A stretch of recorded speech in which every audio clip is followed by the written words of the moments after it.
Слава Украине, привет всем от Полонского. Вот говорят, что часто говоришь о Трампе и не стоит о нем говорить. Ну как не стоит, когда очень многое зависит от него. И сейчас мы все прекрасно видим, к чему ведет Путин. Путин ведет к тому, чтобы выйти на прямые переговоры с Трампом по Украине, без Украины. Да? То есть и Трамп, что интересно, что Трамп ему подгавкивает в этом плане. Да, то есть, да, я встречусь с Путиным, мы все порешаем, make a deal, да. Вот это все дерьмо. Да, то есть опасность действительно такой встречи про Украину без Украины, она есть. Она есть. Об этом, кстати, пишет The Telegraph, которая целую статью, там газета это напечатала. Встреча Трампа с Путиным – худший кошмар для Украины. Ну и действительно, ребята, если посмотреть, то будут встречаться два персонажа, один из которых нас вообще ненавидит, ну это Путин, понятное дело, хочет нас всех убить. Тут очевидно абсолютно, да? То есть это массовый убийца, шизофреник, бандит, террорист, Путин. Ну, возьмите любой эпитет негативный по отношению к Путину, он будет правильным, но недостаточным. Мы это все прекрасно понимаем, да? Вот. А второй персонаж, это, ну, даже нечего рассказывать, ему все пофиг. Ему пофиг до Украины, ему абсолютно наплевать на всех. Вот эти вот крокодили слезы, что он там рассказывает, что кто-то погибает на фронте. Мы же видим прекрасно, что ему наплевать на все, да? Его интересует одно, это бабки. За бабки он продаст, он Меланию продаст, потом купит, потом продаст, потом еще пару раз купит, 17 раз продаст, а потом спросит, а кто ты такая, я тебя вижу первый раз в жизни.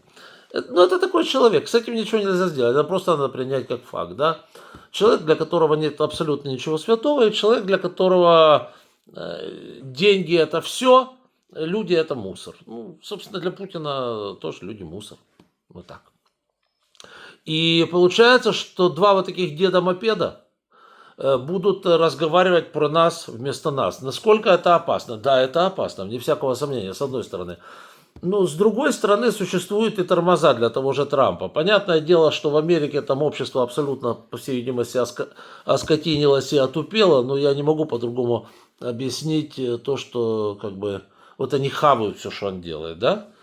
Вот он творит чудеса, а они хавают, голову нагнули, демократы голову нагнули в песок уже, их там и не видно. Я где-то понимаю то, что они делают, то есть почему они, скажем так, приняли позу страуса. Они думают, что Трамп сейчас такого сам без их участия наворотит, что им потом будет очень просто выиграть выборы, просто сконцентрировавшись на негативе, который на себя насобирает команда Трампа. Это очевидно, да? Вот, то есть они как бы просто самоликвидировались, да, но нам от этого не легче. Насколько, да, а теперь что получается? В принципе, задача как Путина, так и Трампа, в этом случае, я говорю, играет коллективный такой трампопут. Следующее, обвинить Украину во всех бедах, обвинить Украину в том, что Украина не хочет мира, хотя всему миру, очевидно, прямо противоположное. И об этом вся Европа уже просто криком кричит. Вот. Но в Америке вы же видите, что там происходит. Там сейчас даже не буду говорить, потому что не хочу переходить на матерное выражение. Вот. То есть все об этом криком кричат, все видят, что Путин за войну против мира, что Путин хочет капитуляции Украины. Ну, Трампа это вообще не интересует. Его не интересует мнение ни Макрона, ни Мерца, вообще ничего не интересует. Он пребывает в своей вселенной, где он переселяет миллионы палестинцев в Ливию, то в Судан, то в Сомали, то строит Трамп Тауэры сумасшедшие абсолютно в центре Дамаска. Ну, то есть чувак летает на самолете, при этом защищает Израиль, при этом принимает в подарок от шейха, который покровитель Хамаса, самолет частный, как оказалось, самолет, в котором летали эти хамасовцы, и который, скорее всего, напичкан 3 миллиардами жучков со всех сторон. То есть чувак явно, ну, в каком-то то ли неадеквате, то ли я не понимаю что, вот, пребывает явно в своей вселенной, где он великий Навуходоносор, или там, не знаю, или кто он там, Аль Пачино, или кем он себя считает, этим не знаю, может быть, Нероном или Калигулой, скорее всего, Калигулой, да, вот ему подходит, да. Вот, и абсолютно в сумасшедшем расположении духа пребывает где-то, его с нами нет. Вот, и этот чудик будет, значит, что-то там нам диктовать, обвинит Украину в том, что Украина не хочет мира. Хотя весь мир видит противоположное. Вот, собственно говоря, к чему это все ведется. Насколько это плохо? Ну, это плохо, конечно. Это плохо, с одной стороны. С другой стороны, а что он нам уже может сделать? Смотрите, помощь военную он фактически уже обрезал. То есть, ну, что-то мы там дополучаем, какие-то слезы там, ну, блин, это уже несерьезно, да?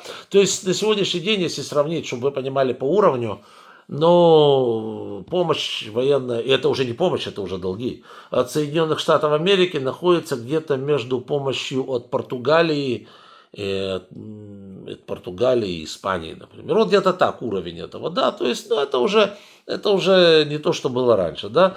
Вот. Во-вторых, европейская оборонная промышленность уже, слава богу, раскручена, и от американской оборонной промышленности мы сейчас получаем, ну, что там дохлого осла, там Байден еще что-то заказывал еще в 2024 году, ну, что-то там довозят, да, но в общем и целом это уже погода не делает. Сейчас, конечно, гораздо важнее Европа, даже тот же Пакистан, куда важнее, чем США, ну, для нас.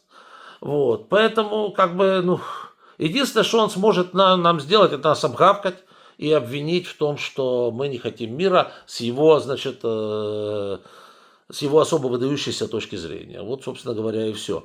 Хотя, несомненно, вот, конечно же, опасность существует.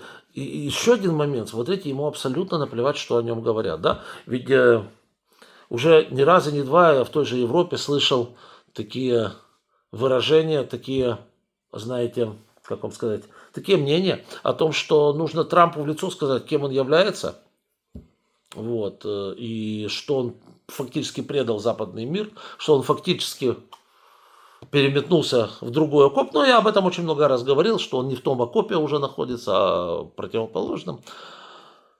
Вот, и уже даже в Европе, которая изнежена, которая разобщена, и, ну, сами прекрасно видите, в каком она состоянии, вот, даже у них такие голоса уже раздаются. Если Трамп принимает с Путиным таких решений, которые,